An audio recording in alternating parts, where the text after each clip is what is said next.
decision that was just made. That we are allowed to stay in the park. Word spread quickly throughout St. James Park that the protesters had scored a victory. It's a huge victory.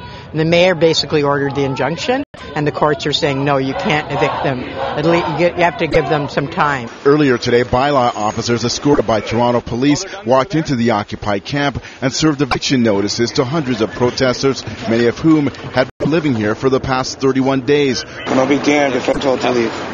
Those notices weren't well received. We are not going to leave peacefully.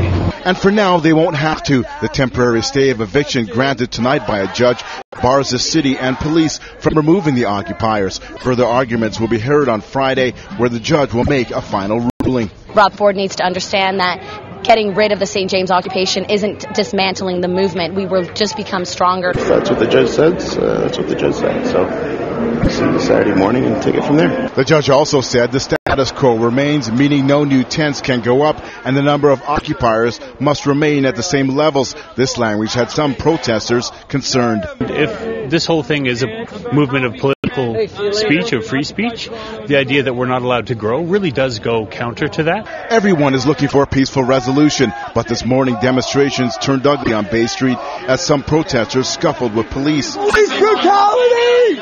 With Friday only days away, some here feel they now have time to plan their next move as the city plans theirs. It gives us a bit more time to prepare for our actions and what we're going to do as the next step after the eviction happens.